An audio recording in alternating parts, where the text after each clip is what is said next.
I just want to introduce myself. I'm Rob with Fish Baby Daddy, and just wanted to show you that there's a lot you can do in a small space, and really enjoy aquariums.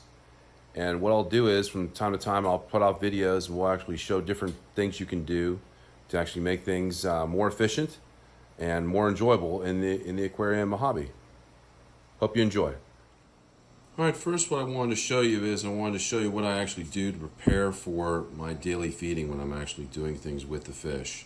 And so initially you can see there's some zucchini right there.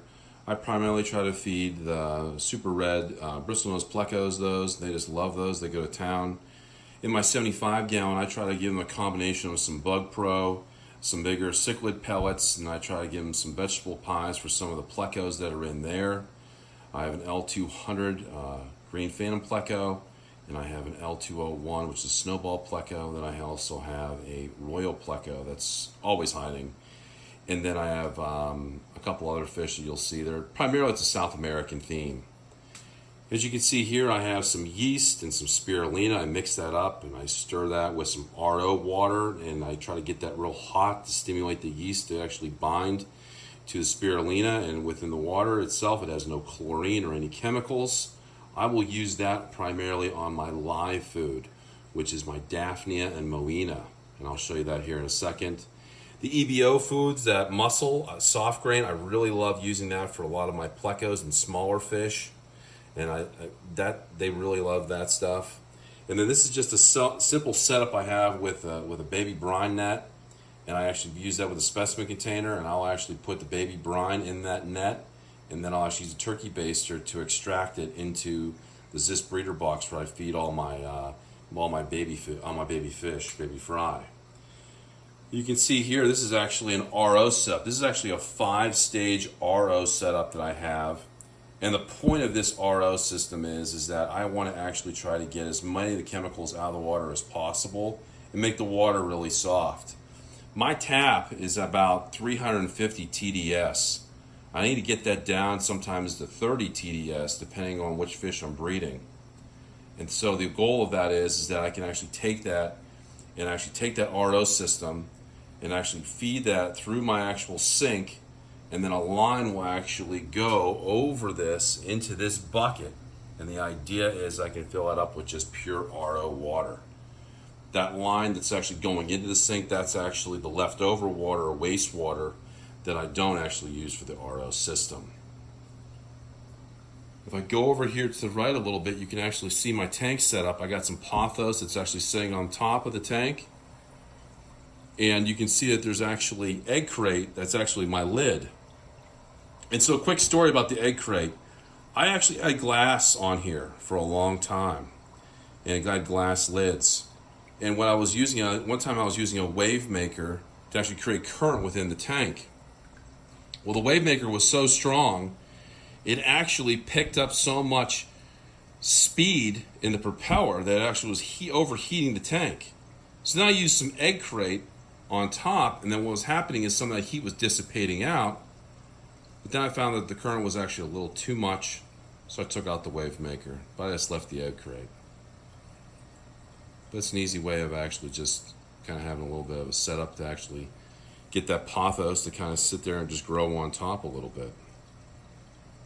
You can see in the tank here, I got some acaras, different types of acaras.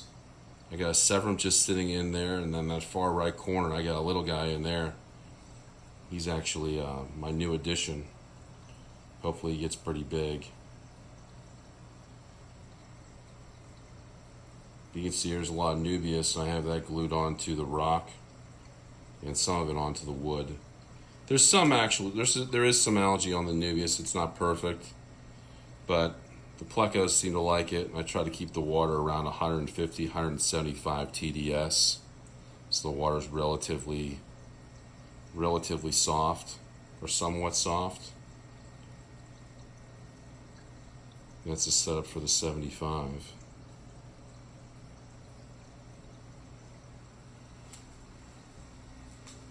If we go over here, you can see I was set up here with about 5 tanks.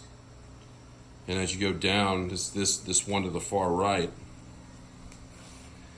This is a goal of mine, is to actually keep this water really soft at around 30 TDS. This is for my leopard frog plecos. These leopard frog plecos like a TDS really, really soft, so I can try and breed those guys. I got about 7 of those in a 20-gallon high. If you go over to the left here, I got some dwarf Acaras with some mega clown plecos. I'm trying to breed those guys. Mini snowball plecos here in this 10-gallon. I got 5 of those in there right now.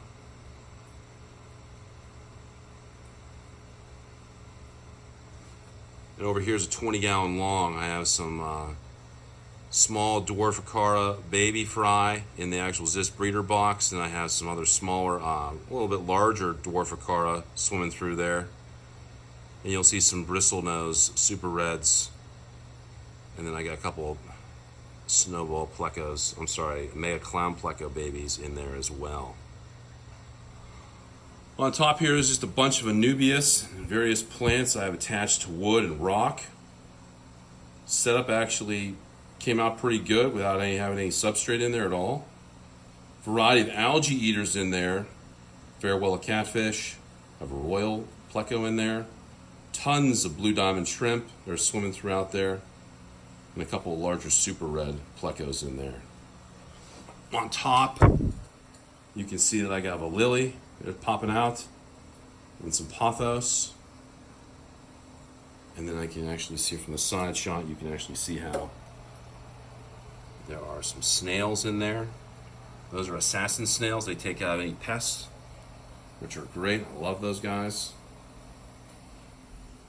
Over here on this setup, you can actually see what I have set up in terms of a brute bucket. And this is actually a line that actually feeds out from the sink from the RO system. This is actually pure 100% RO water.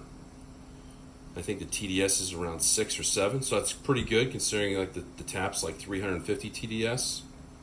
Same will take out a lot of impurities, so it's almost pure, almost like pure rainwater.